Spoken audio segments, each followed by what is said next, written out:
Hello नमस्कार दोस्तों। स्वागत करता हूं आपके अपने यूट्यूब चैनल एजुकेटर गुरु पर। आशा करता हूं आप लोग एकदम अच्छे हैं और अच्छे से अपनी स्टडी को कंटिन्यू कर रहे होंगे। साथियों, हम बात करेंगे आज आईसीआर के एग्जाम में आने वाले साइंस के महत्वपूर्ण क्वेश्चन। और मैं ये आशा करूंगा कि जो साइंस के क्वेश्चन है वो आपको इन्हीं में से मिल जाएं। तो आज की वीडियो को हम स्टार्ट करते हैं। इसमें मैं आपको टॉप 150 क्वेश्चन लगभग कराऊंगा, और वो 150 क्वेश्चन नहीं होंगे बल्कि उन क्वेश्चनों के माध्यम से मैं आपको कम से कम 350 के समथिंग क्वेश्चन तैयार करा रहा हूँगा। तो ठीक है, स्टार्ट करते हैं आज की वीडियो को। सबसे पहला जो क्वेश्चन है हमारा, सबसे पहला क्वेश्चन है, द्रव अवस्था में रहने वाली धातु है। ठीक है, द्रव अवस्था में रहने वाली धातु है। ऑप्शन ए है Hg, ऑप्शन बी है Br, ऑप्शन सी है Ag और ऑप्शन डी है Mg। देखिए, Hg होता है हमारा पारा। तो आप सभी को पता है कि पारा जो है वो एक धातु है और द्रव अवस्था में रहती है। ठीक है, अगर नेक्स्ट बात करें, जो ऑप्शन बी है वो है Br यानी कि ब्रोमीन। तो देखिए, ब्रोमीन एक ऐसी अधातु है, फिर से बता रहा हूं, अधातु है। ये कंफ्यूजन होता है और इसीलिए ये क्वेश्चन बार बार आता है। ठीक है, तो क्या पूछेगा आपसे कि अधातु के बारे में बताइए कि जो ऐसी धातु जो द्रव अवस्था में रहती हो, तो वो हमारी क्या हो जाएगी, ब्रोमीन। और धातु पूछेगा तो वो Hg यानी कि पारा। देखिए, Ag क्या होता है, सिल्वर होता है। ठीक है, चांदी भी बोलते हैं जिसे, जो कि हमारा ऊष्मा का सबसे अच्छा सुचालक होता है। और अगर नेक्स्ट बात करें Mg, तो Mg मैग्नीशियम का होता है। ठीक है, चलिए नेक्स्ट बात करते हैं। अगला क्वेश्चन, अगला क्वेश्चन है, पीएच पैमाना किसने दिया, या फिर कह सकते हैं हम किसने खोज की। तो देखिए, पीएच पैमाना जो दिया था वो सोरेनसन ने दिया था। ठीक है, तो इसका जो राइट आंसर हो जाएगा ऑप्शन नंबर ए हो जाएगा। अगर नेक्स्ट बात करें ऑप्शन की, लुई पास्चर। देखिए, लुई पास्चर ने रेबीज का टीका खोजा था, और रेबीज किससे होता है, कुत्ते के काटने से होता है। ठीक है, और जो इसमें वायरस उपस्थित होता है वो हमारा कौन सा होता है, रेबडो वायरस। ठीक है, कौन सा होगा, रेबडो वायरस। ठीक है, और अगर बात करें एडवर्ड जेनर की, तो एडवर्ड जेनर ने हमारा क्या किया था, एडवर्ड जेनर ने पहले टीके का आविष्कार किया था। ठीक है, पहला टीका खोजा था। और टॉमसन, देखिए टॉमसन भी ऑप्शन में है, और टॉमसन ने क्या किया था, टॉमसन ने हमारा इलेक्ट्रॉन की खोज की थी। किसकी, इलेक्ट्रॉन की खोज की थी। भाई इलेक्ट्रॉन क्या है, भाई नाभिक के चारों ओर चक्कर लगाता है। नाभिक के अंदर कौन होते हैं, प्रोटॉन और न्यूट्रॉन होते हैं। ठीक है, जिस पर हम कह सकते हैं न्यूट्रॉन पर कोई आवेश नहीं होता है, अर्थात उदासीन होता है। ठीक है, और अगर बात करें प्रोटॉन की, तो प्रोटॉन पर प्लस आवेश होता है या फिर धनावेश कह सकते हैं। चलिए नेक्स्ट क्वेश्चन देखते हैं, द्रव अवस्था में होता है, बताना है द्रव अवस्था में क्या होता है। ऑप्शन ए है आकार निश्चित, ऑप्शन बी है दोनों निश्चित, ऑप्शन सी है आयतन निश्चित। देखिए, द्रव अवस्था में हमारा क्या होगा, आयतन निश्चित होगा। ठीक है, देखिए आयतन हमेशा निश्चित होगा। अगर बात करें द्रव अवस्था की, तो आप किसी भी बर्तन में किसी भी लिक्विड को ले रहे हैं, तो वो बर्तन में ही यानी कि उसी का आकार ग्रहण कर लेगा। ठीक है, किसका आकार ग्रहण करेगा, द्रव जिसमें आप उस द्रव को रख रहे हैं। ठीक है, और लेकिन अगर वो 1 लीटर है या 2 लीटर है, तो वो क्या रहेगा, 2 लीटर ही रहेगा, चाहे वो आप किसी भी बर्तन में कीजिए। ठीक है, तो इसका मतलब क्या है कि आयतन जो है वो इसका निश्चित होगा और आकार क्या होगा, अनिश्चित होगा। ठीक है, नेक्स्ट बात करते हैं अगला क्वेश्चन। अगला क्वेश्चन है हमारा, कायिक जनन पाया जाता है। कायिक जनन पाया जाता है। देखिए, काया का मतलब, कायिक का मतलब होता है शरीर। ठीक है, जो शरीर के द्वारा यानी कि जो, जैसे कह सकते हैं हम, ऑप्शन ए है हमारा आलू, ऑप्शन बी है गेहूं, और ऑप्शन सी है नीम, ऑप्शन डी है मटर। तो देखिए, आलू जब हम बोते हैं तो सीधे सीधे आलू को ही हम जमीन में क्या कर देते हैं, गाड़ देते हैं। ठीक है, तो नेक्स्ट बात करें, अगर गेहूं क्या होता है, देखिए गेहूं का बीज पड़ता है, उन्नत बीज। ठीक है, और नीम का क्या होता है, पौधा होता है। ठीक है, और नेक्स्ट बात करते हैं अगला क्वेश्चन, एक लिंगी पुष्प है। देखिए, इसमें बताना है कि एक लिंगी यानी कि एक लिंगी पुष्प कौन सा है। ठीक है, या फिर हम यहाँ पे कह सकते हैं एक लिंगी पौधा। ठीक है, पौधा बोलेंगे, एक लिंगी पौधा है। ठीक है, तो ऑप्शन ए है मक्का, ऑप्शन बी है सरसों, ऑप्शन सी है गुलाब, ऑप्शन डी है पिटूनिया। तो इसका जो राइट आंसर होगा वो होगा ऑप्शन ए, मक्का जो है वो एक लिंगी पौधा है। ठीक है, नेक्स्ट बात करते हैं, रक्त प्लाज्मा में जल की लगभग मात्रा होती है। तो देखिए, रक्त प्लाज्मा में जो होता है, देखिए रुधिर में हमारा क्या होता है, 55% प्लाज्मा पाया जाता है, 55% क्या पाया जाता है, प्लाज्मा पाया जाता है। तो जब 55% प्लाज्मा पाया जाता है, अब ये 55% भाई अपने आप में 100% है ना, तो रक्त प्लाज्मा इसी ही में, प्लाज्मे में जो पाया जाता है वो 90% जो होता है वो जल होता है। क्या होता है, जल होता है। ठीक है, 90% क्या होगा, जल होगा। ठीक है, तो इसका जो राइट आंसर हो जाएगा वो हमारा हो जाएगा ऑप्शन नंबर बी। नेक्स्ट बात करते हैं, लाल रक्त कणिकाओं को निम्न में से किस नाम से जाना जाता है। देखिए, लाल रक्त कणिकाएं, ऑप्शन ए है बिम्बाणु, ऑप्शन बी है पल्स, ऑप्शन सी है आरबीसी, ऑप्शन डी है डब्ल्यूबीसी। तो ऑप्शन बी क्या दे रखा है, पल्स, और ऑप्शन सी है हमारा आरबीसी। तो देखिए, लाल रक्त कणिकाओं को हम जानते हैं आरबीसी के नाम से। क्या फुल फॉर्म होती है इसकी, तो रेड ब्लड सेल। ठीक है, red blood cell, red blood cell. अगर नेक्स्ट बात करें, जो ऑप्शन डी है डब्ल्यूबीसी, देखिए जो डब्ल्यूबीसी की फुल फॉर्म होती है वो होती है व्हाइट ब्लड सेल, श्वेत रक्त कणिकाएं। और नेक्स्ट अगर क्वेश्चन की बात करें, तो मादा एनाफिलीज मच्छर जब काट लेता है तो उससे कौन सा रोग होता है, उससे कौन सा रोग होता है। ऑप्शन ए है एड्स, ऑप्शन बी है कैंसर, ऑप्शन सी है मलेरिया, ऑप्शन डी है डेंगू। तो इसका जो राइट आंसर होगा वो होगा मलेरिया। ठीक है, जो मादा एनाफिलीज है, मच्छर जब काट लेता है तो क्या होता है, मलेरिया होता है। ठीक है, एड्स, देखिए एड्स से रिलेटेड क्या होता है, एचआईवी टेस्ट होता है, एचआईवी वायरस होता है। ठीक है, और एलिसा जो होता है वो इसका टेस्ट होता है। ठीक है, एड्स का क्या होता है, ये वायरस से होने वाला रोग है। ठीक है, नेक्स्ट बात करते हैं, बहुत अधिक ऊंचाई पर मनुष्य की लाल रुधिर कणिकाओं, ठीक है, बताना है कि इस पर क्या प्रभाव पड़ेगा। लाल रुधिर कणिकाएं का आकार बढ़ जाता है, ऑप्शन बी है संख्या बढ़ जाती है, का आकार जो है वो छोटा हो जाता है, की संख्या घट जाती है। तो देखिए, जब हम ऊंचाई पर जाते हैं तो हमारी जो लाल रुधिर जो कणिकाएं होती हैं, ठीक है, वो उनकी संख्या जो होती है वो बढ़ जाती है। ठीक है, नेक्स्ट बात करते हैं, सैटेलाइट के अंदर व्यक्ति भारहीन महसूस करता है क्योंकि पृथ्वी के आकर्षण का बल। ठीक है, क्या कह रहा है, क्योंकि पृथ्वी के आकर्षण का बल। क्या उस स्थान पर शून्य होता है, देखिए नहीं हो सकता, जब वो भारहीन व्यक्त करेगा तो शून्य तो नहीं होगा। ठीक है, और ऑप्शन बी है चंद्रमा के आकर्षण बल द्वारा संतुलित होता है, नहीं, ये ऑप्शन भी नहीं होगा। देखिए, ऑप्शन सी है अभिकेंद्र बल के समान होता है, राइट होगा ये ऑप्शन हमारा, अभिकेंद्र बल के समान होता है हमारा। सैटेलाइट के अंदर अगर कोई व्यक्ति भारहीन महसूस कर रहा है तो वो किसके कारण है, अभिकेंद्र बल के समान है जो पृथ्वी का आकर्षण बल।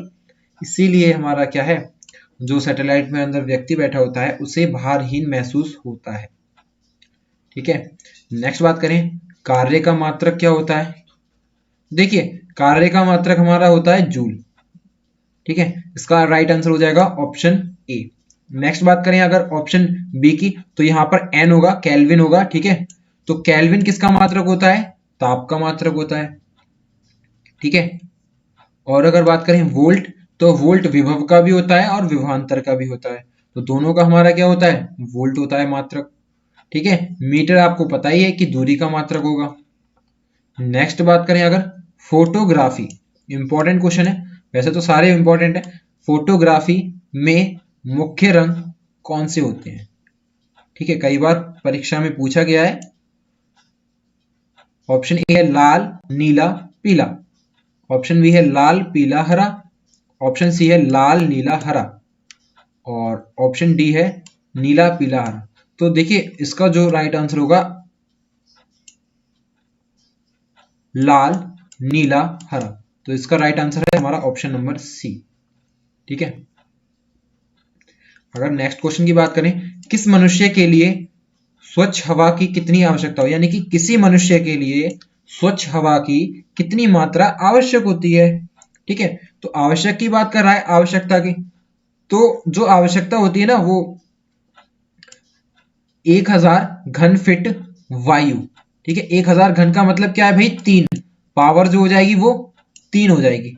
ठीक है, 10 की पावर 3 बोल सकते हैं हमसे, 10 की पावर 3 फीट वायु प्रत्येक 10 सेकंड में। ठीक है, इतनी स्वच्छ हवा हमें क्या चाहिए, आवश्यक है। वाहन चालन हेतु पश्च यानी कि पीछे का दृश्य देखने के लिए दर्पण होता है। ठीक है, वाहन जो चलते हैं हमारे गाड़ी वगैरह, उसमें जो पीछे का दृश्य देखते हैं, पीछे जो वाहन आ रहा है, तो उसमें जो दर्पण उपयोग होता है वो हमारा कौन सा होता है। देखिए ऑप्शन ए है साधारण, गलत, साधारण तो नहीं हो सकता ना। अवतल का मतलब क्या होता है, अवतल में हम क्या करते हैं, पास की चीजों को, जब हमें क्या होता है अवतल का निकट दृष्टि दोष होता है तब हम अवतल लेंस का प्रयोग करते हैं। ठीक है, और नेक्स्ट बात करें तो गाड़ी में जो उपयोग होता है पीछे का दृश्य देखने के लिए वो हमारा होता है उत्तल लेंस, यानी कि उत्तल दर्पण बोलेंगे। लेंस तो हमारा वो होता है जिसके आर पार देख सकते हैं, और दर्पण वो होता है हमारा जिसमें एक तरफ कलाई करी हुई होती है। ठीक है, नेक्स्ट बात करें, पनडुब्बियां पानी में चलती हैं, उनके इंजनों में निम्नलिखित में से किस ईंधन का प्रयोग किया जाता है। इंपॉर्टेंट क्वेश्चन है।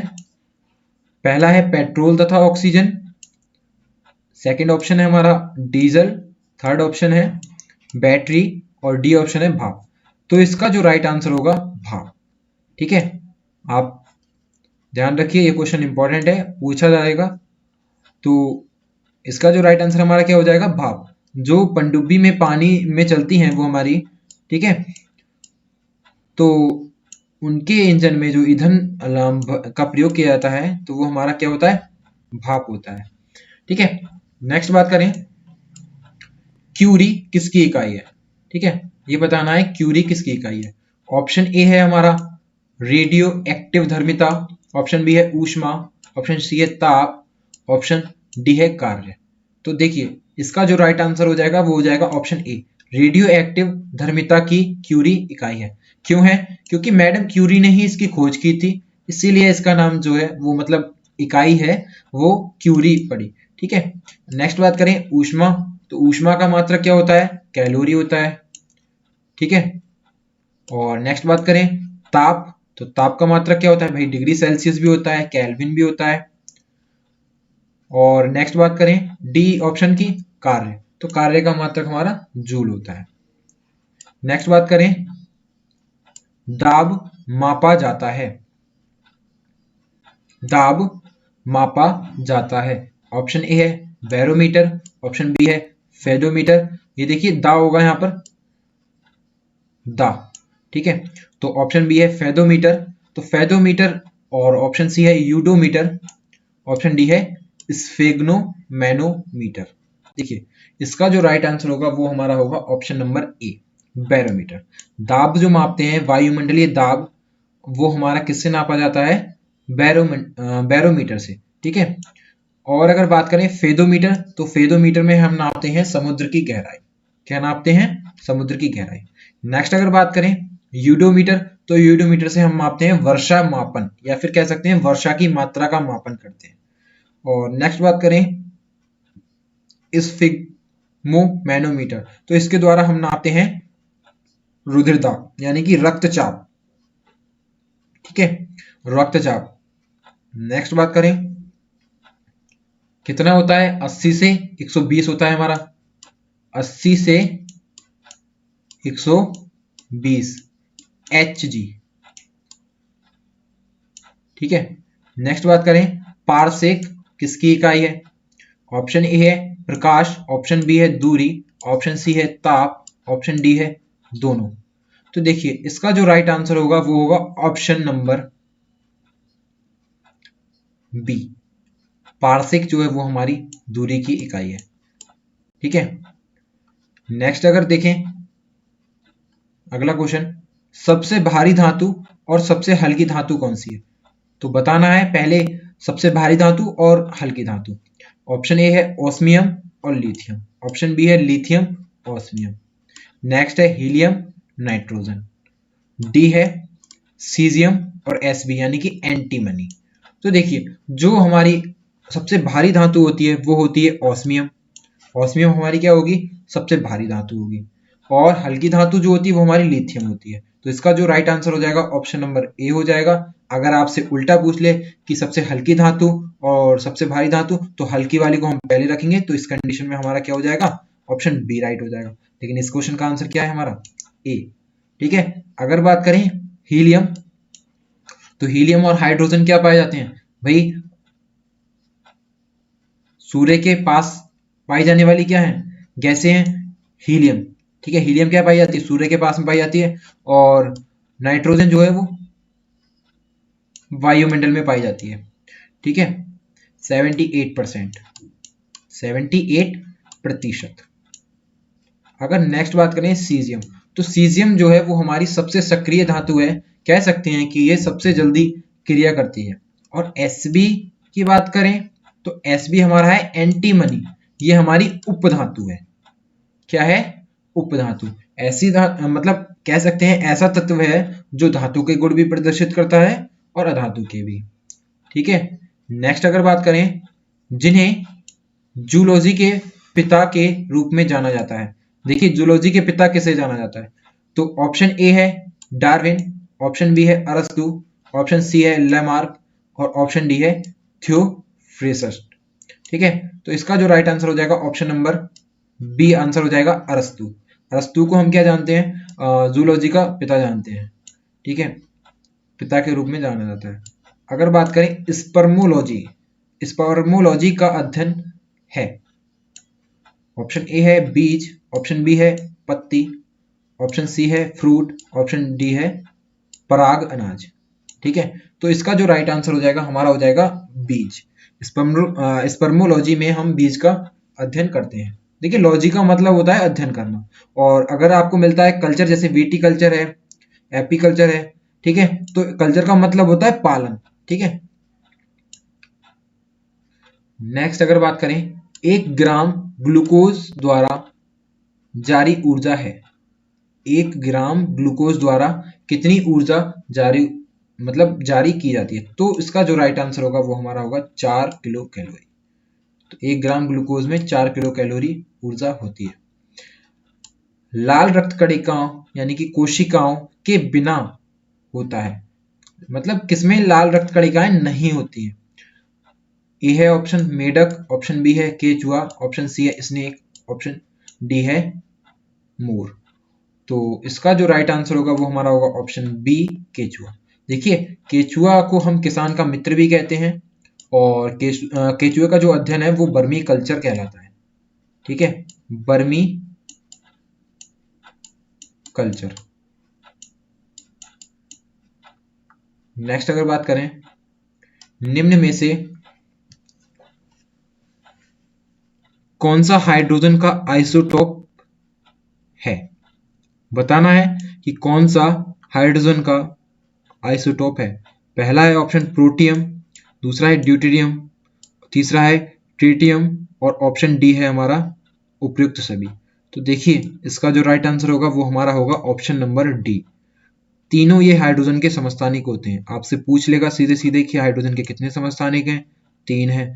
अगर इस तरीके से पूछेगा कि आपको 3 ऑप्शन दे देगा इस प्रकार से, और एक ऑप्शन देगा अदर कि हाइड्रोजन का समस्थानिक कौन सा नहीं है। ठीक है, तो आपसे समस्थानिक की इंग्लिश, समस्थानिक को ही हम आइसोटोप कहते हैं। तो ध्यान रखिए सीधे सीधे आपसे कह देगा समस्थानिक यानी कि हाइड्रोजन का आइसोटोप है, तो आप समझ जाइएगा कि वो आपसे कह रहा है समस्थानिक। फसल संयंत्र का कवक रोग निम्न में से कौन सा है? ऑप्शन ए है आलू की पत्तियों का मुड़ना, ऑप्शन बी है कपास का विल्ट, ऑप्शन सी है चावल में तुषार, ऑप्शन डी है आलू में भूरी सड़ांध। ठीक है, तो इसका जो राइट आंसर होगा वो होगा कपास का विल्ट। ठीक है, ये क्या है, कवक रोग निम्न में से फसल संयंत्र, यानी कि कवक रोग जो होता है वो कपास का विल्ट में होता है। नेक्स्ट अगर बात करें, परमाणु विखंडन प्रतिक्रिया के दौरान उत्पन्न ऊर्जा का प्रयोग किया जाता है। देखिए, ऑप्शन ए है इसका ईंधन बनाने में, ऑप्शन बी है बिजली बनाने में, ऑप्शन सी है ताप पैदा करने में, ऑप्शन डी है इनमें से कोई नहीं। तो इसका जो राइट आंसर होगा वो हमारा होगा ऑप्शन नंबर बी। नेक्स्ट बात करते हैं, निम्न में से किसमें अधिक ताप है। ठीक है, बताना है किसमें हमारा टेम्परेचर जो होता है वो सबसे अधिक होता है।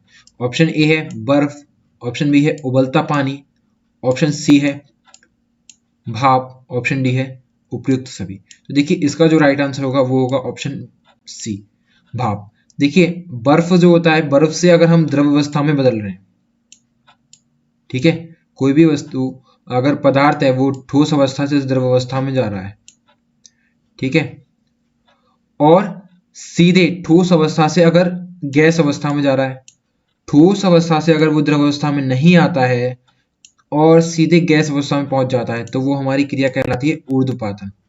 ठीक है, ठोस अवस्था का सीधे गैस अवस्था में परिवर्तित होना हमारा क्या कहलाता है, ऊर्ध्वपातन कहलाता है।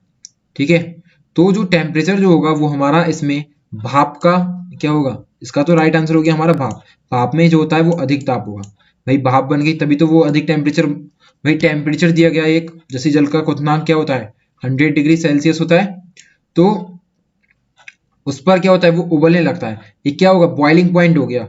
अगर बात करें जो भाप बनता है, ठीक है, भाप जो बनती है यानी कि एक प्रकार से वायुमंडल में जो पहुंचती है भाप, ठीक है, उसका टेम्परेचर हमारा क्या होगा, अधिक होगा। नेक्स्ट बात करें, अगर इनमें से कौन महामारी और स्थानिक दोनों प्रकार की बीमारी है। ठीक है, ये महामारी भी है और एंडेमिक। ठीक है, तो ऑप्शन ए है हमारा टाइफाइड, ऑप्शन बी है हैजा, ऑप्शन सी है पोलियो, ऑप्शन डी है खसरा। तो इसका जो राइट आंसर होगा वो हमारा होगा हैजा। ठीक है, हैजा जो है वो बीमारी भी है, महामारी भी है और स्थानिक दोनों प्रकार की है। ठीक है, नेक्स्ट अगर बात करें रेजिन, रेजिन क्या है, रेजिन क्या है, एक बहुलक है, वायरस है, मेलवेयर है, सर्च इंजन है। तो देखिए इसका जो राइट आंसर होगा वो होगा हमारा ऑप्शन सी, मेलवेयर। ये है हमारा मेलवेयर। ठीक है, नेक्स्ट बात करें, सबसे बड़ा कौन सा गुणसूत्र या फिर अणु कह सकते हैं, अणु कौन सा है जो मानव तन का एक हिस्सा है, यानी कि मानव के शरीर का एक हिस्सा है। ऑप्शन ए है गुणसूत्र 1, ऑप्शन बी है 2, ऑप्शन सी है गुणसूत्र 3, ऑप्शन डी है 4। तो इसका जो राइट आंसर होगा वो होगा ऑप्शन नंबर ए, गुणसूत्र 1, जो मानव शरीर का सबसे बड़ा अणु है। बात करें अगर नेक्स्ट की, पहले प्रकाश की गति को किसने मापा था, पहली बार जो प्रकाश की गति है उसको किसने मापा था। पहला ऑप्शन है मार्क आरोसोन, ऑप्शन बी है ओलॉस रोमर, ऑप्शन सी है एडविन हबल और ऑप्शन डी है टाइको ब्राहे। तो इसका जो राइट आंसर होगा ऑप्शन बी, ओलॉस रोमर। ठीक है, नेक्स्ट अगर बात करें गिरगिट, गिरगिट रंग क्यों बदलता है। ऑप्शन ए है अन्य जानवरों से बचने के लिए रंग बदलते हैं, ऑप्शन बी है गर्मी प्रबंधन के लिए रंग बदलते हैं, ऑप्शन सी है गिरगिट वातावरण के प्रति संकेत के रूप में रंग बदलते हैं, ऑप्शन डी है इनमें से कोई नहीं। तो देखिए इसका जो राइट आंसर होगा वो होगा गर्मी प्रबंधन के कारण, गर्मी जो बढ़ती है या घटती है उसका जो होता है गर्मी प्रबंधन, प्रबंधन का मतलब क्या होता है, एक प्रकार से प्रोग्राम, ठीक है, कह सकते हैं। ठीक है, तो गर्मी प्रबंधन होता है, इसी कारण क्या होता है वो रंग बदलते हैं गिरगिट। अब देख लीजिए नेक्स्ट क्वेश्चन, के इकाई को निम्नलिखित में से क्या मापने के लिए प्रयोग किया जाता है। देखिए के का मतलब होता है केल्विन, के को हम केल्विन बोलते हैं, तो इसे के केल्विन को हम के से डिनोट करते हैं। ठीक है, ऑप्शन ए है इलेक्ट्रिक, ऑप्शन बी है ध्वनि, ऑप्शन सी है तापमान। देखिए इसका जो राइट आंसर होगा ऑप्शन सी, तापमान। और अगर बात करें ऑप्शन बी की, तो ध्वनि की जो इकाई होगी वो होती है डेसिबल। ठीक है, इसे मैक भी बोलते हैं। मैक, देखिए डेसिबल भी होती है और मैक भी होती है, मैक सबसे बड़ी इकाई है। नेक्स्ट अगर बात करें,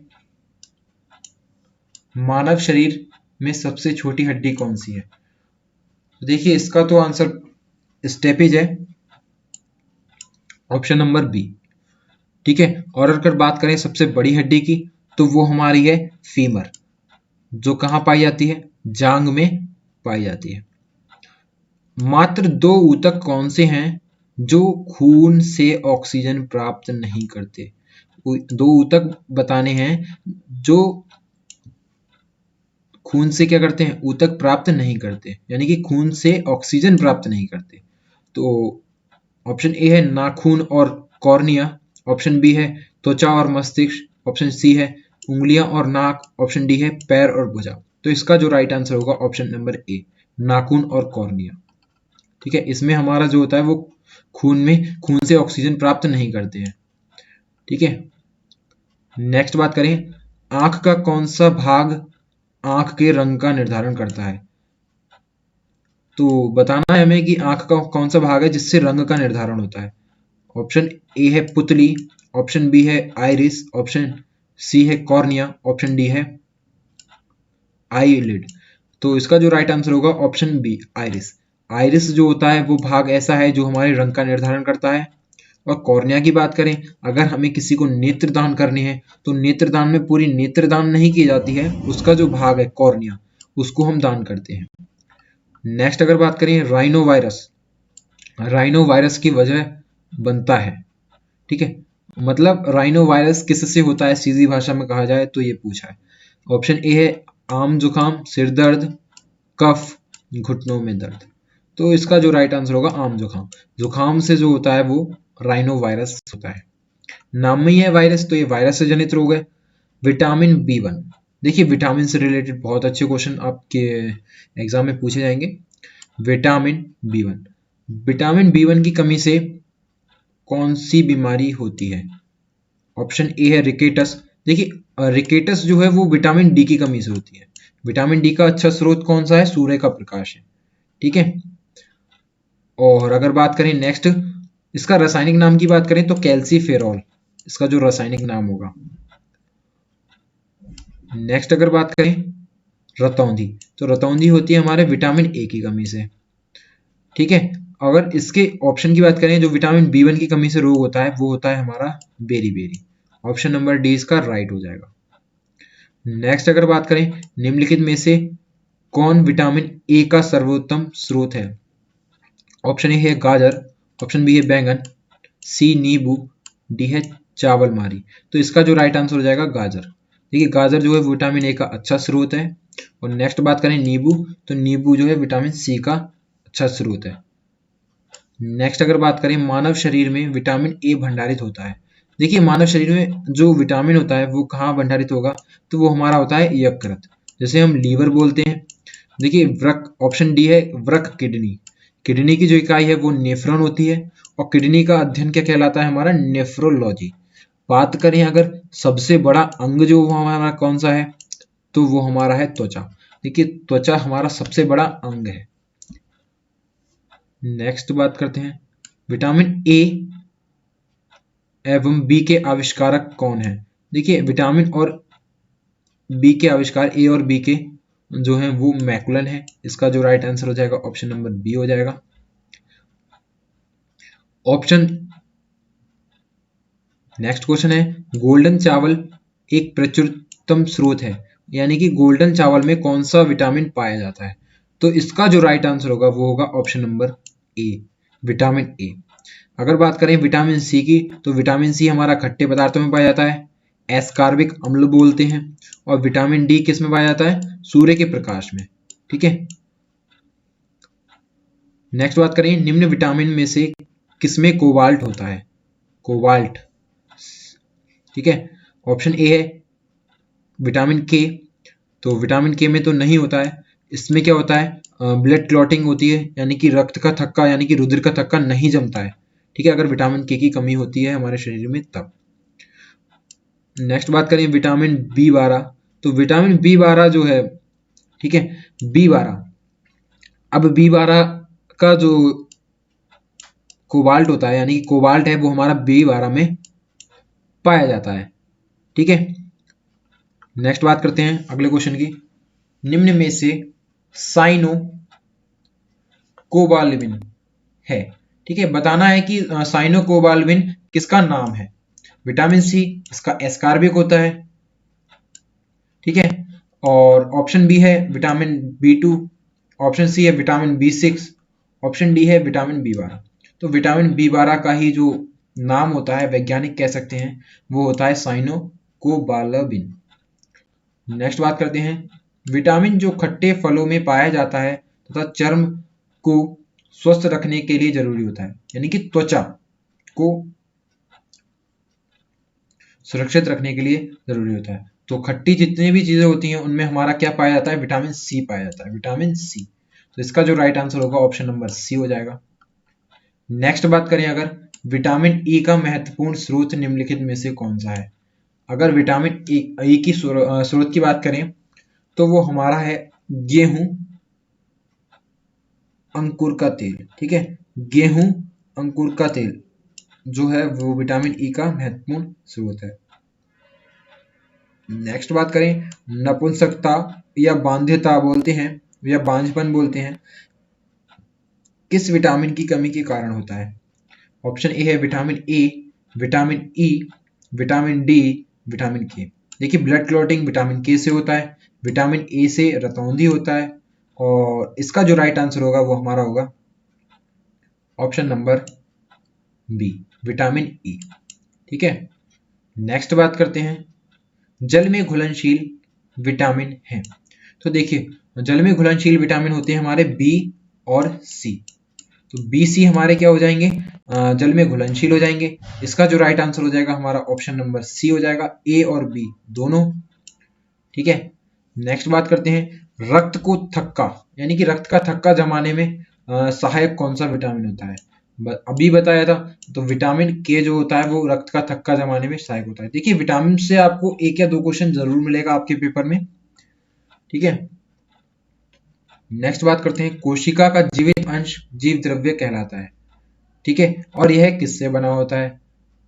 ठीक है, तो कोशिका का जो जीव द्रव्य, देखिए जीव द्रव्य कह रहा है और कोशिका का कह रहा है जीवित, तो इसका जो कहलाएगा वो कोशिका द्रव्य कहलाता है, और केंद्रीय द्रव्य और एनी कोशिकांक का बना होता है। किसका बना होता है, केंद्रीय द्रव्य, केंद्रक द्रव्य और एनी कोशिकांक। तो इसका जो राइट आंसर हो जाएगा ऑप्शन नंबर डी हो जाएगा। नेक्स्ट बात करें निम्नलिखित कोशिका अंगकों में कौन सा एक अर्ध पारगम्य है। ठीक है, ऑप्शन ए है कोशिका झिल्ली, बी है प्लाज्मा, सी है कोशिका भित्ति, डी है केंद्रक। तो इसका जो राइट आंसर है हमारा है कोशिका झिल्ली। कोशिका झिल्ली जो है वो अर्धपारगम्य है। ठीक है, नेक्स्ट बात करें सेल नाम किस जीव वैज्ञानिक ने सर्वप्रथम दिया। सेल नाम, कोशिका नाम किस वैज्ञानिक ने दिया सबसे पहले, तो सेल नाम जो दिया था वो रॉबर्ट हुक ने दिया था। ठीक है, इसका जो ऑप्शन नंबर सी है वो राइट हो जाएगा। अगर नेक्स्ट बात करें हम कौन सा अंग प्राय जंतु कोशिका में उपस्थित नहीं होता है। ठीक है, बताना है कि कौन सा अंग है जो जंतु कोशिका में उपस्थित नहीं होता है और पादप कोशिका में उपस्थित होता है, कहने का मतलब ये है। ठीक है, तो इसका जो राइट आंसर होगा वो हमारा होगा ऑप्शन नंबर ए, लवक। ऑप्शन बी है गोल्जी काय, नहीं होगा। ऑप्शन सी है माइटोकॉन्ड्रिया। देखिए माइटोकॉन्ड्रिया की खोज हमारी अल्टमैन ने की थी, तो पूछ सकता है सीधे सीधे कोशिका भित्ति होती है। अब ये बताना है आपको कि कोशिका भित्ति कैसे होती है, पारग में होती है, अर्धपारग में होती है, या फिर चयनात्मक पारग में होती है, या अपराग में होती है। तो इसका जो राइट आंसर है पारग में होता है। पारग में का मतलब होता है कि आर पार देखा जा सकता है। ठीक है, नेक्स्ट बात करें, जीव द्रव्य शब्द का प्रयोग सर्वप्रथम किसने किया? ऑप्शन बी है इसका राइट आंसर। पुरकिंजे ने जो है वो जीव द्रव्य शब्द का सर्वप्रथम प्रयोग किया था। ठीक है, नेक्स्ट अगले क्वेश्चन, जीव द्रव्य जीवन का भौतिक आधार है, यह कथन किसका है? ठीक है, ये पूछ रहा है कि जीव द्रव्य जीवन का भौतिक आधार है, ये कथन किसने दिया था? तो ये कथन जो दिया था वो हेक्सलिन ने दिया था। डीएनए मोस्ट इंपॉर्टेंट है क्वेश्चन, डीएनए के द्विहेलिक्स यानी कि द्विहेलिक्स मॉडल जो है प्रारूप को पहली बार किसने प्रस्तावित किया, ये बताना है। तो इसका जो राइट आंसर है वो है वॉटसन और क्रिक, कई बार पूछा गया है। नेक्स्ट बात करें, गुणसूत्र शब्द प्रदान किया था, तो गुणसूत्र शब्द की बात कर रहे हैं, तो गुणसूत्र शब्द जो है वो वॉल्डेयर ने प्रदान किया था। ठीक है, नेक्स्ट बात करें, सर्वाधिक संख्या गुणसूत्र यानी कि 2n जो है गुणसूत्र पाए जाते हैं सर्वाधिक। तो ऑप्शन ए है गन्ना, ऑप्शन बी है आलू, ऑप्शन सी है मनुष्य, ऑप्शन डी है ओफियोग्लोसस। तो इसका जो राइट आंसर है ऑप्शन नंबर डी। नेक्स्ट बात करते हैं, प्रोटीन निर्माण का सक्रिय स्थल है, प्रोटीन निर्माण का सक्रिय स्थल। ऑप्शन ए है लाइसोसोम, इसको हम कहते हैं आत्मघाती थैली। ठीक है, और नेक्स्ट है ऑप्शन हमारा राइबोसोम, तो इसका जो राइट आंसर हो जाएगा राइबोसोम। राइबोसोम को हम प्रोटीन की फैक्ट्री भी बोलते हैं। ठीक है, नेक्स्ट बात करें माइटोकॉन्ड्रिया, बता ही दिया कि माइटोकॉन्ड्रिया क्या है भाई, अल्टमैन ने इसकी खोज की थी। कोशिका भित्ति, देखिए कोशिका की आत्महत्या अभी मैंने बताया और ये वही क्वेश्चन आ गया, कोशिका की आत्महत्या की थैली कहलाता है, तो कोशिका की आत्महत्या की थैली कहलाता है हमारा लाइसोसोम। ऑप्शन ए इसका राइट आंसर होगा। नेक्स्ट बात करें, पत्तियों का हरा रंग प्रदान करता है, देखिए पत्तियों का हरा रंग जो है वो क्लोरोप्लास्ट की उपस्थिति के कारण होता है, इसी के द्वारा पत्तियों के रंग जो होते हैं वो हरे होते हैं। नेक्स्ट बात करें, जीव विज्ञान शब्द का प्रयोग सबसे पहले किसने दिया, यानी कि किसने किया। तो ये पूछ रहा है जीव विज्ञान शब्द का सबसे पहले प्रयोग किसने किया, तो इसका जो राइट आंसर है ऑप्शन नंबर डी लैमार्क तथा ट्रेविरेनिस ने। ठीक है, तो और बात करें अरस्तु की, तो अरस्तु को जीव विज्ञान का जनक ही कहा जाता है। नेक्स्ट बात करते हैं, जंतु विज्ञान के नाम से किसे जाना जाता है, यानी कि जंतु विज्ञान का जनक किसे कहा जाता है, तो ये भी हमारे क्या है अरस्तु जी ही हैं। ठीक है, और थियो फ्रेस्टस जो है वो हमारे क्या कहलाते हैं, वनस्पति विज्ञान के जनक कहलाए जाते हैं। ठीक है, देखिए वनस्पति शास्त्र का जनक कौन है, यहाँ पर जनक होगा। ठीक है,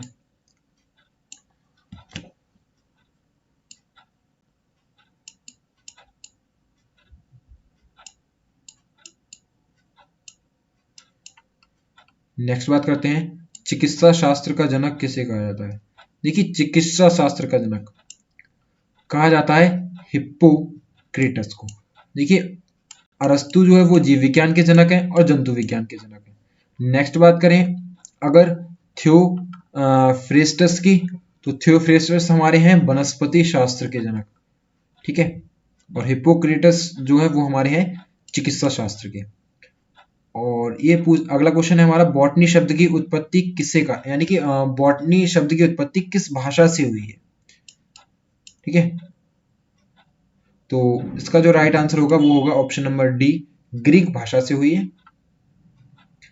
हिस्टोरिया प्लांटरम पुस्तक है के लेखक हैं, तो दो पुस्तक हैं जो इंपॉर्टेंट हैं, एक हिस्टोरिया प्लांटरम जो कि थियोफ्रेस्टस की है, और अगर बात करें हिस्टोरिया एनिमलियम तो ये जो है वो अरस्तु जी की पुस्तक है। तो ये दोनों क्वेश्चन इंपॉर्टेंट हैं, कंफ्यूजन भी हो सकता है आपको और ये ऑप्शन में आपको मिलेंगे। अगर आपसे ये क्वेश्चन पूछा गया तो दोनों ऑप्शन आपको देगा, तो ध्यान रखिए। प्लांट वाली जो है वो हमारी किसने लिखी है, थियोफ्रेस्टस ने लिखी है, और एनिमलियम जो लिखी, देखिए ऐसे ध्यान रख सकते हैं, जंतु क्या होते हैं, एनिमल ही तो होते हैं। तो एनिमलियम के ऊपर कौन लिखेगा? अरस्तु, क्योंकि इन्हीं को क्या कहा जाता है? जीव विज्ञान का जनक कहा जाता है, और जंतु विज्ञान का भी इन्हीं को कहा जाता है। ठीक है, तो आप ध्यान रख सकते हैं एनिमलियम जो होगी वो अरस्तु जी की बुक होगी। नेक्स्ट बात करते हैं डेंड्रोलॉजी का संबंध है। डेंड्रोलॉजी का संबंध है, ऑप्शन ए है पुष्पों का अध्ययन, ऑप्शन बी है वृक्षों का अध्ययन, ऑप्शन सी है झाड़ियों के अध्ययन से, ऑप्शन डी है बी और सी दोनों। तो इसका जो राइट आंसर होगा वो होगा ऑप्शन नंबर डी, बी और सी दोनों। देखिए वृक्षों का अध्ययन भी और झाड़ियों का अध्ययन ये हमारा कहलाता है डेंड्रोलॉजी, और पुष्पों का अध्ययन हमारा कहलाता है एंथोलॉजी। ठीक है, क्या कहलाएगा? एंथोलॉजी। देखिए ये क्वेश्चन भी आ गया, पुष्पों का अध्ययन कहलाता है, तो ऑप्शन ए इसका राइट होगा, एंथोलॉजी। वनस्पति संवर्धन से संबंधित विज्ञान की शाखा को कहते हैं। देखिए वनस्पति से जो संबंधित है वो शाखा जो है उसको कहते हैं हम हॉर्टिकल्चर, या बोल सकते हैं बागवानी। ठीक है, और फ्लोरिकल्चर है। नेक्स्ट ऑप्शन है हमारा एग्रीकल्चर। एग्रीकल्चर में तो देखिए कृषि का ही अध्ययन करते हैं, और ओलेरिकल्चर में हम करते हैं सब्जियों का अध्ययन। ठीक है, जीवों एवं वातावरण की अंतर अभिक्रिया से संबंधित जीव विज्ञान की शाखा कहलाती है। ठीक है, जीवों एवं वातावरण के अंतर अभिक्रिया जो होती है वो जीव विज्ञान की कौन सी शाखा है? तो पारिस्थितिकी हमारी है, ऑप्शन नंबर बी इसका राइट होगा। नेक्स्ट बात करें वनस्पति विज्ञान की वह शाखा जिसमें शैवालों का अध्ययन किया जाता है कहलाता है। ऑप्शन ए है सूक्ष्म जैविक, ऑप्शन बी है माइकोलॉजी, ऑप्शन सी है फाइकोलॉजी। तो जो है शैवालों का अध्ययन हमारा कहलाता है फाइकोलॉजी, और माइकोलॉजी हमारा क्या कहलाएगा? कवकों का अध्ययन। नेक्स्ट बात करें सिल्वीकल्चर वनस्पति विज्ञान की वह शाखा है जिसमें वर्णन होता है। इसका जो राइट आंसर होगा वो होगा ऑप्शन नंबर बी, वनों के विकास का वर्णन होता है सिल्वीकल्चर में। फलों का अध्ययन कहलाता है, तो फलों का अध्ययन हमारा कहलाता है पोमोलॉजी। ठीक है, और स्पर्मोलॉजी हमारा किसका अध्ययन कहलाएगा? बीजों का अध्ययन कहलाएगा। एंथोलॉजी पुष्पों का अध्ययन, पोडोलॉजी जो मृदा का अध्ययन होता है हमारा, पराग कणों का अध्ययन कहलाता है। पराग कणों, देखिए पराग कणों का अध्ययन जो कहलाएगा वो कहलाएगा पैलियोनोलॉजी।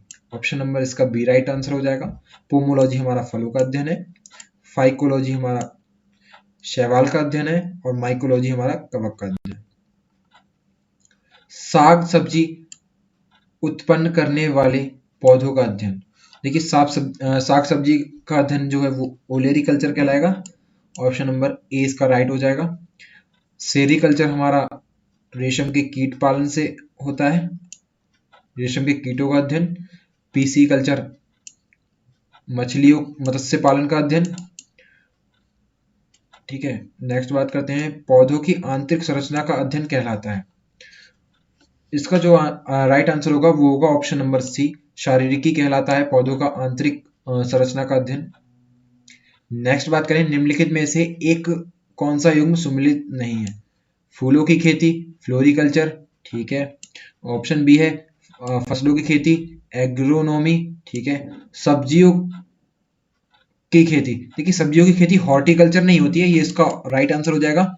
हॉर्टिकल्चर तो बागवानी अध्ययन होता है, ठीक है, और सब्जियों की खेती होती है हमारी ओलेरिकल्चर।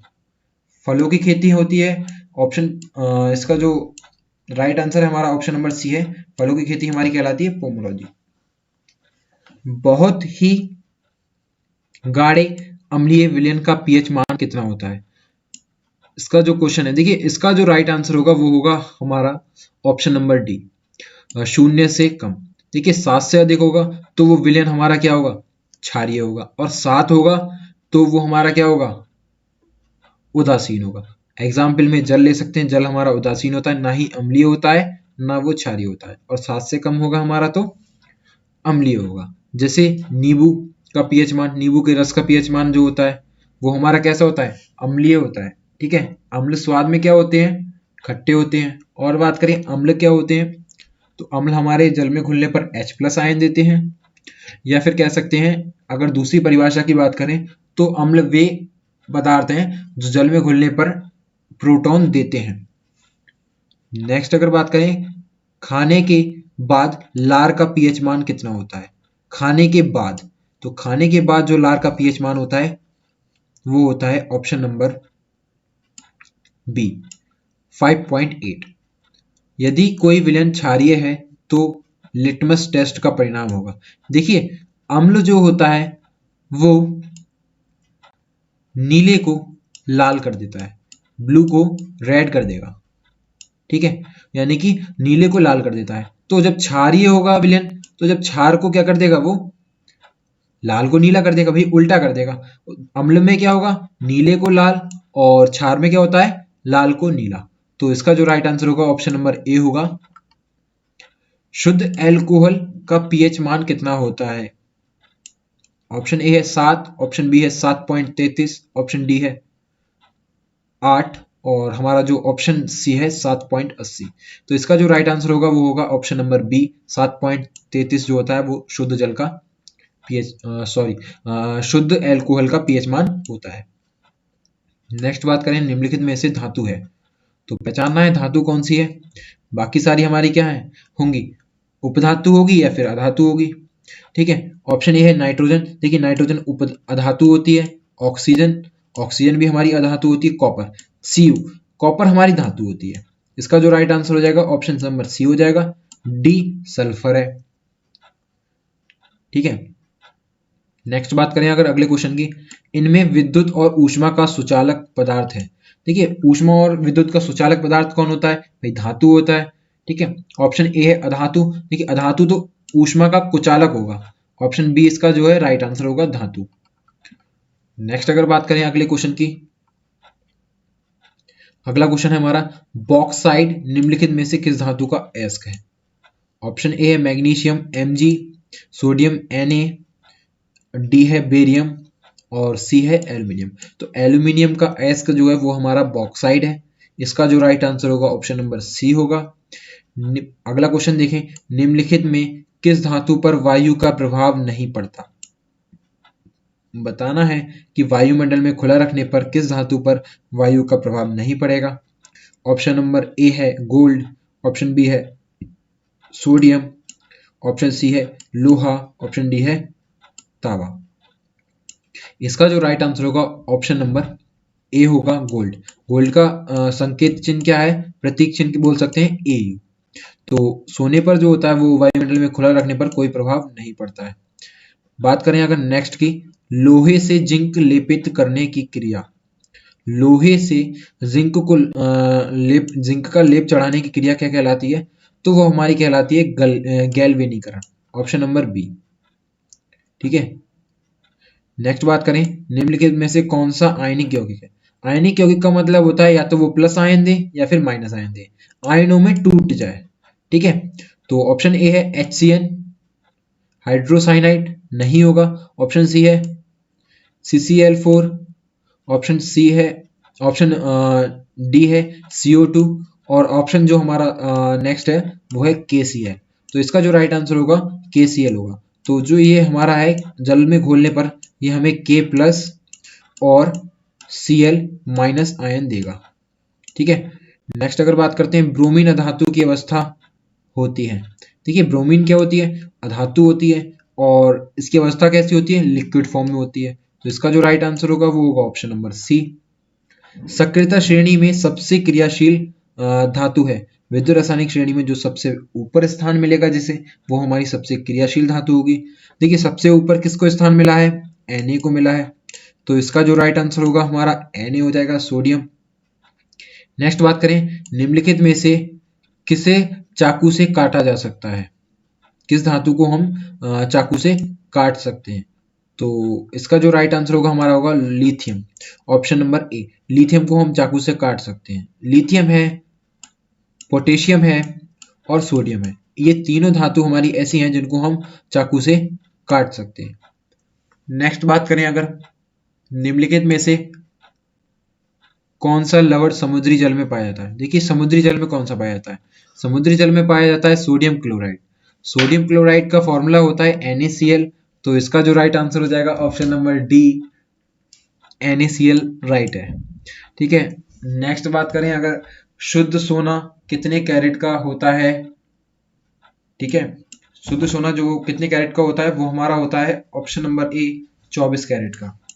ठीक है, नेक्स्ट अगर बात करें तांबा का सबसे मुख्य अयस्क कौन सा है, तो तांबा का जो सबसे मुख्य अयस्क है वो है copper pyrite, option number B. ठीक है, नेक्स्ट अगर देखें अगला क्वेश्चन, चांदी को बहुत समय तक वायु में रखने पर वह किससे रासायनिक अभिक्रिया करेगी। ठीक है, किससे रासायनिक अभिक्रिया कर मलिन हो जाती है। ठीक है, तो जो चांदी को अगर बहुत समय तक वायु में रखते हैं तो वो SO2 व H2S, हाइड्रोसल्फाइड और सल्फाइड, सल्फर डाइऑक्साइड। ठीक है, तो इसका जो राइट आंसर होगा वो होगा ऑप्शन नंबर ए, सल्फर डाइऑक्साइड और हाइड्रोसल्फाइड में मलिन हो जाती है। स्टेनलेस स्टील मिश्र धातु है, स्टेनलेस स्टील, तो ये है Fe प्लस निकिल और क्रोमियम। तो इसका जो राइट आंसर होगा वो होगा ऑप्शन नंबर ए, सीसा और टिन की मिश्र धातु को कहते हैं। कह रहा है कि Pb, सीसा का प्रतीक चिन्ह क्या होता है हमारा Pb, और टिन, ठीक है, सीसा और टिन जो है वो मिलकर कौन सी धातु बनाते हैं। ठीक है, तो जो बनाते हैं वो हमारा बनाते हैं सोल्डर, ऑप्शन नंबर ए इसका राइट आंसर होगा। नेक्स्ट अगर बात करें, प्रकाश छोटे छोटे कणों से मिलकर बना है जिसे हम कहते हैं, ऑप्शन ए है परमाणु। देखिए परमाणु की बात आई तो परमाणु की खोज किसने की थी, गोल्डस्टीन और रदरफोर्ड। ठीक है, आपको ऑप्शन में दोनों नहीं मिलेंगे। ठीक है, नेक्स्ट बात करें अगर न्यूटन की, तो न्यूटन नहीं, न्यूट्रॉन। ठीक है, न्यूट्रॉन, और नेक्स्ट है हमारा पॉजिट्रॉन, और डी ऑप्शन है हमारा जो कि इसका राइट आंसर है। प्रकाश जो होता है वो छोटे छोटे कणों से मिलकर बना होता है जिसे हम फोटोन कहते हैं। ठीक है, प्रकाश के विद्युत चुंबकीय स्वरूप की खोज किसने की, तो ऑप्शन है इसका जो राइट आंसर होगा वो होगा ऑप्शन नंबर सी, मैक्सवेल। ये फैक्ट है तो आप ध्यान रखेंगे। प्रकाश के विद्युत चुंबकीय स्वरूप की खोज मैक्सवेल ने की। प्रकाश का तरंग सिद्धांत किसके द्वारा स्थापित किया गया था, ऑप्शन ए है न्यूटन के द्वारा, ऑप्शन बी है हाइगेंस के द्वारा, ऑप्शन सी है प्लांक के द्वारा, ऑप्शन डी है फैराडे के द्वारा। इसका जो राइट आंसर होगा हाइगेंस के द्वारा। आपने सुना भी होगा कि हाइगेंस का तरंग सिद्धांत, तो हाइगेंस ने दिया है इसीलिए हाइगेंस का तरंग सिद्धांत बोलते हैं। किसी अवरोध की ओर से यानी कोर से प्रकाश का मुड़ना, भाई अवरोध है और उसका प्रकाश का जो मुड़ना है यानी कि रुकावट से प्रकाश का मुड़ना, वो हमारा कहलाता है विवर्तन। ठीक है, इसका जो राइट आंसर होगा वो होगा ऑप्शन नंबर बी। ठीक है, प्रकाश के चिकने पृष्ठ से टकराकर, प्रकाश के चिकने पृष्ठ से टकराकर वापस लौटने की घटना को कहते हैं। भाई प्रकाश किसी चिकने तल से टकराता है तो जो वापस लौटता है उस क्रिया को हम कहते हैं प्रकाश का परावर्तन। ठीक है, तो प्रकाश का परावर्तन बोलेंगे। ठीक है, नेक्स्ट अगर बात करें प्रकाश का वेग सर्वप्रथम किसने ज्ञात किया, तो प्रकाश का वेग सर्वप्रथम ज्ञात किया था रोमर ने। ठीक है, ये रिपीटेड क्वेश्चन है लेकिन अलग तरीके से पूछा हुआ है, तो ध्यान रखेंगे। प्रकाश का वेग अधिकतम होता है, तो ऑप्शन ए है हीरे, ऑप्शन बी है पानी, ऑप्शन सी है निर्वात, ऑप्शन डी है हाइड्रोजन। तो इसका जो राइट आंसर होगा ऑप्शन नंबर सी, निर्वात में जो होता है प्रकाश का वेग अधिकतम होता है। जल, कांच व हीरे में प्रकाश की चाल निम्न में से क्रम में होती है। देखिए जल, कांच व हीरे में प्रकाश की चाल निम्न में से होगी, तो क्रम बताना है तो पहले जो है वो जल, और दूसरे नंबर पे हमारा कांच, और तीसरा हीरा।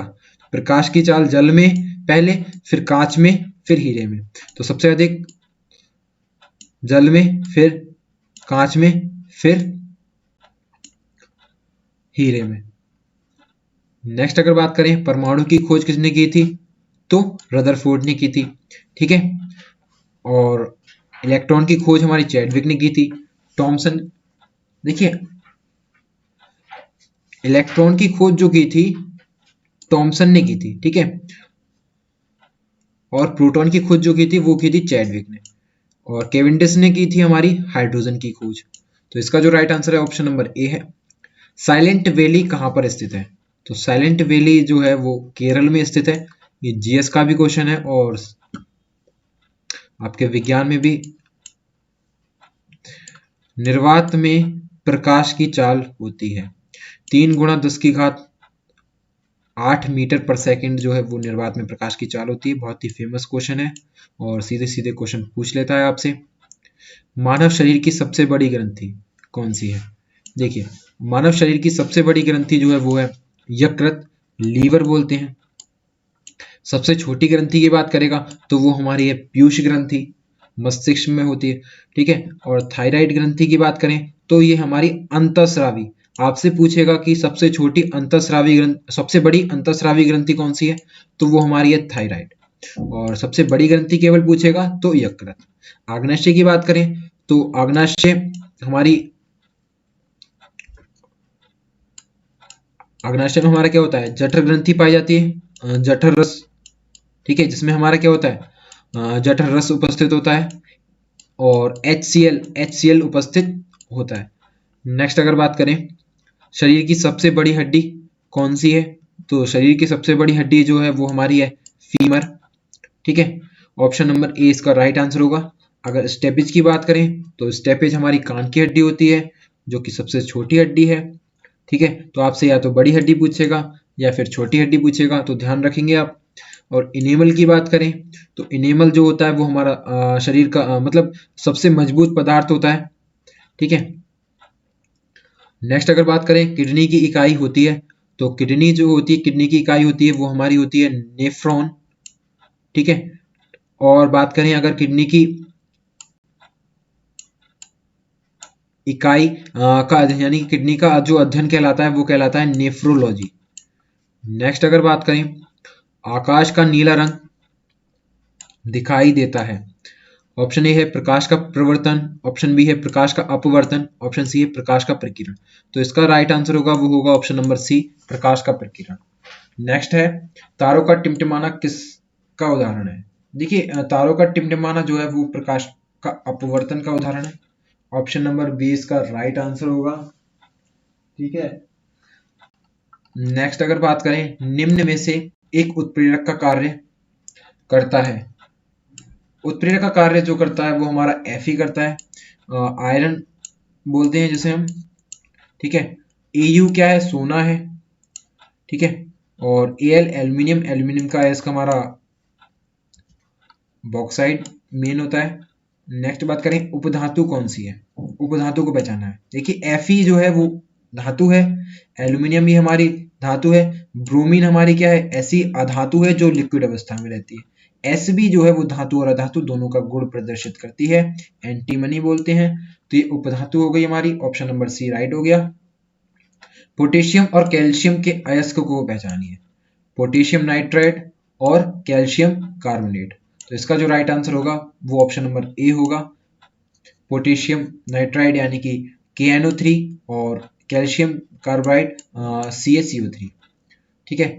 नेक्स्ट अगर बात करें हाइड्रोजन के समस्थानिक नहीं है, देखिए ये भी रिपीटेड हो गया है। तो हाइड्रोजन के समस्थानिक कौन से नहीं होंगे, देखिए प्रोटियम 1H1, ड्यूटेरियम 1H2 और ट्रिटियम 1H3, ये तीनों तो हमारे क्या हैं, हाइड्रोजन के समस्थानिक हैं। और ऑक्सीजन जो है वो हाइड्रोजन का समस्थानिक नहीं है। ऑप्शन इसका डी राइट हो जाएगा। नेक्स्ट बात करें असत्य कथन को पहचानिए, पीतल कॉपर और जिंक से मिलकर बना है। नेक्स्ट है जर्मन सिल्वर में सिल्वर नहीं पाया जाता है। ऑप्शन सी है लिथियम सबसे भारी धातु है। ऑप्शन डी है चांदी ऊष्मा की सुचालक है। देखिए इसका जो राइट आंसर होगा वो होगा lithium, option number C. Lithium जो वो सबसे हल्की धातु है, ना कि सबसे भारी धातु, ठीक है। सबसे भारी धातु हमारी ऑस्मियम है। अगर बात करें पीतल की तो पीतल हमारा कॉपर और जिंक से मिलकर बना है, Cu और Zn। जर्मन सिल्वर में देखिए ये इंपॉर्टेंट है, जर्मन सिल्वर में 1% भी सिल्वर नहीं पाया जाता है, ठीक है। नेक्स्ट है इसमें भी असत्य कथन को पहचाना है, कैडमियम की कमी से इटाई इटाई रोग होता है। नेक्स्ट है पारा की कमी से या फिर एचजी बोलते हैं मिनीमाता रोग होता है। नेक्स्ट बात करें नाइट्रेट की कमी से ब्लू बेबी सिंड्रोम रोग होता है। ऑप्शन डी है हाइड्रोजन सल्फाइड यौगिक है, यौगिक भी है। ठीक है, तो इसका जो राइट आंसर होगा वो होगा हाइड्रोजन सल्फाइड यौगिक भी है। तो इसमें जो राइट आंसर होगा वो होगा हमारा, इसमें हम लिख लेंगे असत्य लिखा हुआ है ना, तो इसमें जो है वो हमारे सारे कथन जो है वो सत्य हैं। हाइड्रोजन सल्फाइड यानी कि H2S जो है वो हमारा एक यौगिक है। जब कभी भी दो या दो से अधिक तत्व मिलकर हमारा जो निर्माण करते हैं वो हमारा यौगिक ही कहलाता है। दो या तत्व अपने आपस में संयोग करते हैं, दो या दो से अधिक, तो हमारा यौगिक कहलाता है। तो इसका जो राइट आंसर होगा इसमें जो होगा ऑप्शन नंबर ई, और लगा लीजिए यहाँ पर।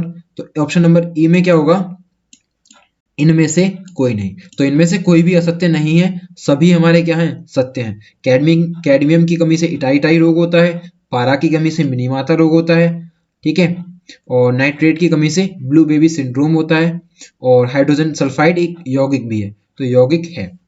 ठीक है, नेक्स्ट अगर बात करें सोडियम कार्बोनेट को किस नाम से जाना जाता है, तो सोडियम कार्बोनेट को किस नाम से जानते हैं, पहला है कास्टिक पोटास, ऑप्शन बी है कास्टिक सोडा, ऑप्शन सी है धावन सोडा। तो इसका जो राइट आंसर है ऑप्शन सी धावन सोडा।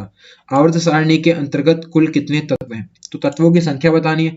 देखिए इसका जो राइट आंसर है वो है हमारा ऑप्शन नंबर बी 118। देखिए ऑप्शन में अगर आपको 118 नहीं मिले तो 117 दिया होगा, तो आप उसको इजीली टिक करके आगे बढ़ जाएंगे। ठीक है, अगर नेक्स्ट बात करें ऑप्शन सी की, तो 90 हमारी क्या है आवर्त सारणी में, कुल धातु है, और 22 क्या है हमारी, अधातु है। 22 अगर आपको 22 ऑप्शन में ना मिले तो 20 ऑप्शन में होगा, तो आप 20 को इजीली टिक करके आएंगे। अगर 20 और 22 दोनों हैं तो आप 20 को टिक करेंगे। नेक्स्ट बात करें अगर डी ऑप्शन की 7, तो 7 हमारी क्या है, उपधातु है। नेक्स्ट क्वेश्चन की बात करें असत्य को पहचानिए। टमाटर में ऑक्जेलिक अम्ल पाया जाता है, ऑप्शन बी है भस्म अम्ल मिलकर यानी कि अम्ल और क्षार मिलकर लवण बनाते हैं, ऑप्शन सी है दही में लैक्टिक अम्ल पाया जाता है, चींटी के डंक में साइट्रिक अम्ल। देखिए चींटी के डंक में साइट्रिक अम्ल नहीं होता है, साइट्रिक अम्ल हमारा नींबू में पाया जाता है। तो इसका जो राइट आंसर होगा वो होगा ऑप्शन नंबर डी। ठीक है, टमाटर में ऑक्जेलिक अम्ल पाया जाता है, और भस्म यानी कि क्षार और अम्ल मिलकर हमारा लवण बनाते ही हैं। दही में हमारा लैक्टिक अम्ल पाया जाता है। नेक्स्ट बात करते हैं अगला क्वेश्चन, निकट दृष्टि दोष में कौन सा लेंस उपयोग होता है। देखिए निकट दृष्टि दोष में हमारा अवतल लेंस उपयोग होता है। देखिए निकट का मतलब निकट में जो होता है वो निकट की वस्तु तो दिखाई देती है, और दूर की नहीं दिखाई देती है। ठीक है, तो निकट दृष्टि दोष में हमारा जो होता है वो अवतल लेंस होता है। अगर नेक्स्ट बात करें रेखीय आवर्धन, ठीक है, आपको बताना है रेखीय आवर्धन का फॉर्मूला क्या है। ऑप्शन ए है m बराबर minus V upon U, option B है m बराबर minus I upon O, option C है v बराबर आई आर, और ऑप्शन डी है ए और बी दोनों। तो इसका जो राइट आंसर होगा वो होगा option number D A B दोनों। m बराबर माइनस वी अपॉन यू बी रेखीय आवर्धन का फॉर्मूला होता है, और m बराबर माइनस आई अपॉन ओ बी रेखीय आवर्धन का फॉर्मूला होता है। नेक्स्ट बात करें अगर ऊर्जा का प्रामीण हमेशा बनता है, तो ऊर्जा का प्रामीण हमेशा क्या होगा, सीधा ही बनेगा। ठीक है, इस टाइप से होगा, वो हमारा ऊर्जा का प्रामीण क्या होगा, हमेशा सीधा ही बनेगा। ऑप्शन नंबर इसका सी राइट हो जाएगा। नेक्स्ट बात करें पौधों में जल का संवहन। देखिए पौधों में जल का संवहन जो होता है वो जाइलम के द्वारा होता है, और बात करें भोजन का संवहन जो होगा वो फ्लोएम के द्वारा होगा। ठीक है, निमोनिया रोग के शरीर के किस अंग को प्रभावित करता है, निमोनिया रोग से हमारे शरीर का कौन सा अंग प्रभावित होता है, सीधी भाषा में बोला जाए तो वो होता है फेफड़े। फेफड़े जो होते हैं वो निमोनिया अंग में निमोनिया में प्रभावित होते हैं। ठीक है, नेक्स्ट अगर बात करें मलेरिया रोग से कौन सा अंग प्रभावित होता है, तो मलेरिया रोग से जो होता है वो हमारा पीलिया प्रभावित होता है। ठीक है, नेक्स्ट अगर बात करें, इसमें भी कह रहा है असत्य कथन को पहचानिए। ऑप्शन ए है सबसे अधिक ऊर्जा वसा से मिलती है। देखिए, सबसे अधिक ऊर्जा तो हमें वसा से मिलती है, ये कथन सही है, लेकिन सबसे जल्दी ऊर्जा जो है वो कार्बोहाइड्रेट से मिलती है। ठीक है, विटामिन से कोई ऊर्जा नहीं मिलती है। ठीक है, ये बात भी सही है, विटामिन से हमें कोई ऊर्जा नहीं मिलती है। विडॉल परीक्षण टाइफाइड के लिए होता है, राइट बात है। विडॉल जो टेस्ट होता है वो हमारा टाइफाइड बुखार के लिए होता है। बीसीजी का टीका क्षय रोग के लिए होता है। ठीक है, बीसीजी की फुल फॉर्म की बात करें यहाँ पे तो बेसिलस कॉलमेन गुरीन, बेसिलस कॉलमेन गुरीन। ठीक है, तो इसका जो राइट आंसर होगा ऑप्शन नंबर ई होगा, इनमें से कोई नहीं, सभी इसके सही आंसर है। प्रकाश संश्लेषण कौन सी ऊर्जा है? ऑप्शन ए है रासायनिक ऊर्जा, ऑप्शन बी है भौतिक ऊर्जा, ऑप्शन सी है विद्युत ऊर्जा। इसका जो राइट आंसर होगा वो होगा ऑप्शन नंबर ए, रासायनिक ऊर्जा है। ठीक है, एशिया का प्रथम डीएनए बैंक कहां पर बनाए गए? ठीक है, तो बताना है आपको एशिया का प्रथम डीएनए बैंक कहां बनाया गया। तो इसका जो राइट आंसर होगा वो होगा ऑप्शन नंबर ए, लखनऊ में बनाया गया। सबसे बड़ी कोशिका कौन सी है? ठीक है, तो सबसे बड़ी कोशिका जो है वो है शुतुरमुर्ग का अंडा। ठीक है, हाँ, नेक्स्ट क्वेश्चन है सर्वग्राही रुधिर वर्ग कौन सा है? ठीक है, सर्वग्राही का मतलब होता है जो सबसे ले सकता है, तो सबसे लेने वाला जो है वो ए बी पॉजिटिव होता है। ठीक है, तो इसका जो राइट आंसर होगा वो होगा ऑप्शन नंबर ए। अगर बात करें ओ निगेटिव की, तो ओ निगेटिव होता है सर्वदाता, वो सभी को दान कर सकता है। ठीक है, नेक्स्ट अगर बात करें, मनुष्य के कपाल में तंत्रिका की संख्या होती है, तो ये फैक्चुअल क्वेश्चन है, आप ध्यान रखेंगे। मनुष्य के कपाल में तंत्रिका जो होती है वो 12 होती है। थायराइड ग्रंथि में पोषक तत्व होता है, तो थायराइड ग्रंथि में हमारा जो होता है वो आयोडीन होता है। ठीक है, कोबाल्ट बात करें तो कोबाल्ट जो होता है वो विटामिन B12 में होता है। और विटामिन ए जो होता है इसका रासायनिक नाम होता है रेटिनॉल। विटामिन सी एस्कॉर्बिक अम्ल। ठीक है, बात करें अगर नेक्स्ट क्वेश्चन की, निम्नलिखित में से स्त्री हार्मोन है? ऑप्शन ए है एस्ट्रोजन। देखिए, इसका जो राइट आंसर होगा ऑप्शन नंबर ए होगा एस्ट्रोजन। और बात करें अगर नेक्स्ट की, ऑप्शन नंबर बी की, थायरोक्सिन, तो ये थायराइड ग्रंथि में पाया जाता है थायरोक्सिन। ठीक है, माइटोकॉन्ड्रिया की खोज किसने की थी? तो माइटोकॉन्ड्रिया की खोज की थी अल्टमैन ने। रॉबर्ट हुक ने कोशिका की खोज की थी। नेक्स्ट अगर बात करें अरस्तु, तो अरस्तु हमारे क्या थे? जीव विज्ञान के जनक हैं और जंतु विज्ञान के भी। एडवर्ड जेनर ने जो है पहला टीका खोजा था। ठीक है, नेक्स्ट अगर बात करें अगले क्वेश्चन की, इसका जो राइट आंसर है ऑप्शन नंबर ए है। नेक्स्ट क्वेश्चन की बात करें, फलों को पकाने में उपयोग किया जाता है, तो फलों को पकाने में कौन से उपयोग किया जाता है? तो इसका जो राइट आंसर होगा वो होगा एसिटिलीन, ऑप्शन नंबर ए राइट होगा। मीथेन बात करें ऑप्शन नंबर बी की, तो मीथेन जो है वो इसको मार्श गैस भी बोलते हैं या गोबर गैस भी बोला जाता है। ठीक है, कुआं या गड्ढा खोदने पर जो गैस निकलती है उससे और जो जानवर जुगाली करते हैं, गाय भैंस जो होती हैं, जुगाली जो की जाती है, उनके द्वारा जो उत्पन्न गैस होती है वो भी मीथेन गैस होती है। अब बात करें मेथिल आइसोसाइनाइड, तो मेथिल आइसोसाइनाइड गैस का रिसाव हुआ था। आपको पता ही होगा कि भोपाल गैस त्रासदी में इसी गैस का रिसाव होने के कारण विस्फोट हुआ था। अगर बात करें बिजली का बल्ब का फिलामेंट बना होता है, तो देखिए ऑप्शन ए है टंगस्टन, ऑप्शन बी है नाइक्रोम, ऑप्शन सी है दोनों, ऑप्शन डी है इनमें से कोई नहीं। तो इसका जो राइट आंसर है ऑप्शन नंबर ए, टंगस्टन का बना होता है। और नाइक्रोम की बात करें तो हीटर का जो तार होता है वो नाइक्रोम का बना होता है। ठीक है, मानव शरीर की सबसे बड़ी अंतःस्रावी ग्रंथि, देखिए यहाँ पर आ गया अंतःस्रावी, तो अब आप किसका आंसर लगाएंगे? तो आप लगाएंगे अवटू भी बोल सकते हैं, इसी को हम बोलते हैं थायराइड ग्रंथि। ठीक है, नेक्स्ट बात करते हैं, कौन सा भाग हाथी के गजदंत के रूप में बदलता है, यानी कि कौन सा दांत का जो भाग है वो गजदंत, यानी कि दांत को गजदंत के रूप में कहा जाता है उसे। तो पहला है रदनक, बी है अग्रचर्वक, तीसरा है दूसरा कृंतक। तो इसका जो राइट आंसर होगा option number C. Next question की बात करते हैं। डीएनए अंगुली छाप का प्रयोग किसकी पहचान के लिए किया जाता है? ऑप्शन ए है माता पिता, ऑप्शन बी है बलात्कारी, ऑप्शन सी है चोर, ऑप्शन डी है उपयुक्त सभी। तो इसका जो राइट आंसर होगा वो होगा ऑप्शन नंबर डी, माता पिता और बलात्कारी। मतलब डीएनए फिंगरप्रिंटिंग इसके द्वारा मुजरिमों का पता लगाया जाता है, ठीक है, पहचानने में सरलता होती है। नेक्स्ट बात करें, शुद्ध चीनी में कौन सा तत्व उपस्थित नहीं होता है? देखिए शुद्ध चीनी का फॉर्मूला क्या होता है, C12H22O11। तो C कार्बन भी उपस्थित होगा, H22 हाइड्रोजन भी उपस्थित होगा और ऑक्सीजन, तो ऑक्सीजन भी उपस्थित होगा। तो अगर बात करें नेक्स्ट की, तो ये हमारा जो है ऑप्शन नंबर सी इसका राइट आंसर होगा, नाइट्रोजन। नाइट्रोजन जो है वो शुद्ध चीनी में उपस्थित नहीं होता है। नेक्स्ट बात करते हैं, लोहे में जंग लगना कैसा परिवर्तन है?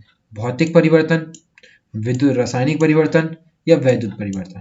देखिए ये जो है लोहे पर जंग लगना वो है हमारा रासायनिक परिवर्तन, ठीक है। अगर यहाँ पर विद्युत नहीं होता तो हमारा ऑप्शन नंबर बी राइट हो जाता, लेकिन विद्युत नहीं, विद्युत दिया हुआ है, विद्युत रसायन परिवर्तन कह रहा है, तो हमारा इनमें से ऑप्शन कोई सा भी राइट नहीं होगा।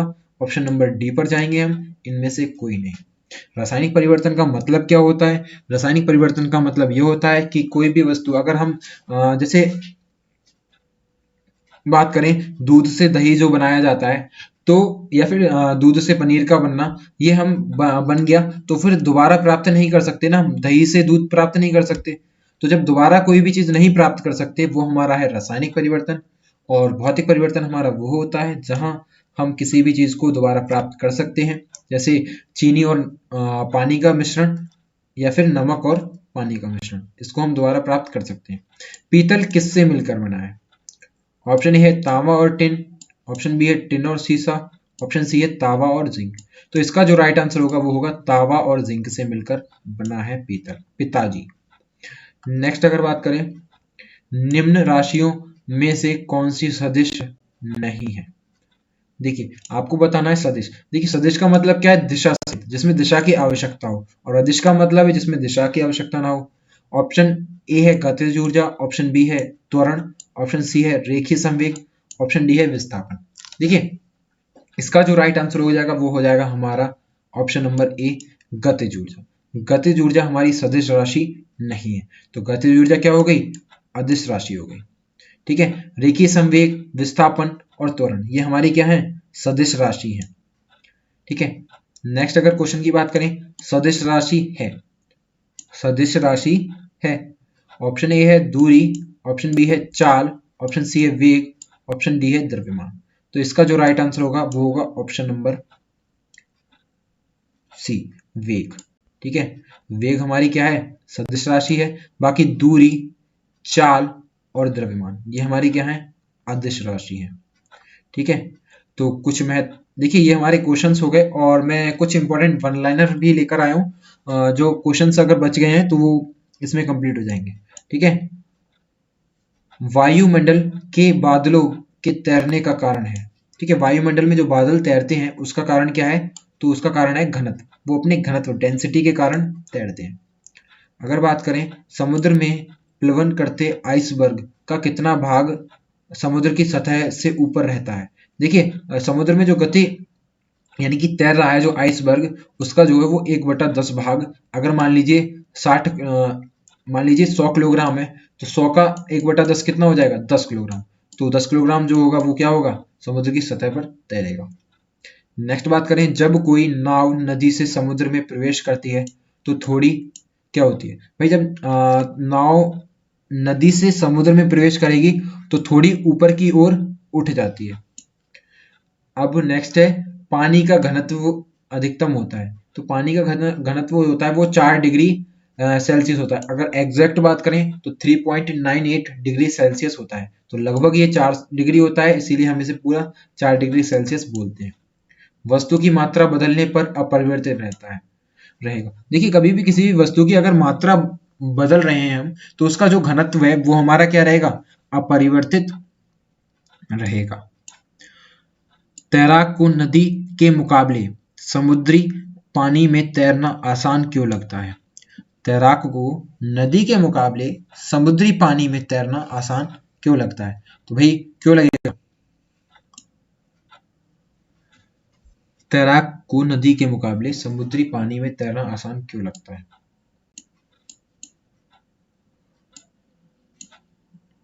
तो ये थोड़ा सा गलत क्वेश्चन है, इसको आप रॉन्ग कर दीजिए। नेक्स्ट बात करते हैं अगले क्वेश्चन की। यंग प्रत्यास्था गुणांक का एसआई मात्रक। देखिए, यंग प्रत्यास्था गुणांक का जो मात्रक होगा, प्रत्यास्था क्या होता है? प्रतिबल अपॉन विकृति। तो न्यूटन बल का मात्रक होगा, न्यूटन विकृति का मात्रक होगा वर्ग मीटर। तो न्यूटन प्रति मीटर स्क्वायर। ठीक है। अगर बात करें मात्रकों की अंतरराष्ट्रीय पद्धति कब लागू की गई, तो इसका जो राइट आंसर होगा वो होगा हमारा 1971। 1971 में मात्रकों की अंतरराष्ट्रीय पद्धति लागू की गई। नेक्स्ट बात करें अगर खाद्य ऊर्जा को हम किस इकाई में माप सकते हैं, तो खाद्य ऊर्जा को हम कैलोरी में माप सकते हैं। ठीक है।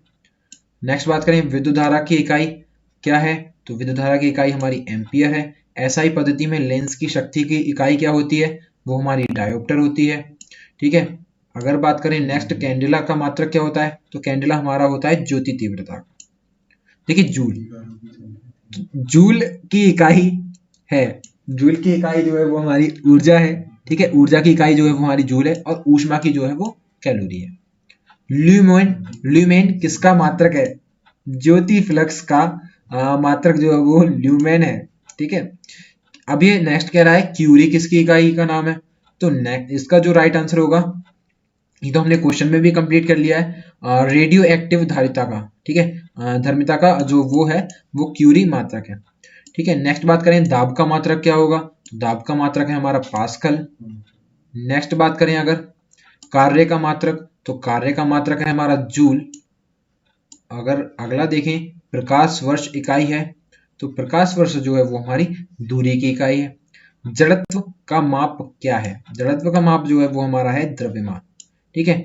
एंगस्ट्रॉम पूछ रहा है कि एंगस्ट्रॉम क्या मापता है, तो एंगस्ट्रॉम में हमारा तरंगदैर्घ्य नापी जाती है। अगर बात करें सबसे ज्यादा जो मार्ग से विचलित जो तरंग होती है वो हमारी बैगनी रंग की होती है। कह सकते हैं कि हम बैगनी रंग के प्रकाश का प्रकीर्णन सबसे अधिक होता है, और जो लाल रंग होती है वो अधिक दूरी तय कर सकती है, तो लाल रंग का जो है वो प्रकीर्णन क्या होता है, सबसे कम होता है। तभी हमें सूर्य अस्त और उदय के समय जो है वो लाल दिखाई देता है। ठीक है। तो साथियों ये हमारे साइंस के इंपॉर्टेंट क्वेश्चन थे जो कि हर परीक्षा के लिए इंपॉर्टेंट है, लेकिन हमने आईसीआर एग्जाम को टारगेट करते हुए ये इंपॉर्टेंट क्वेश्चन तैयार किए थे। और अगर आपको हमारी वीडियो पसंद आई हो तो वीडियो को लाइक करें, शेयर करें और हमारे चैनल को जरूर सब्सक्राइब करें।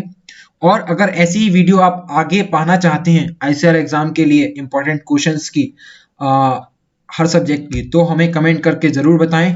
धन्यवाद। जय हिंद। वंदे मातरम।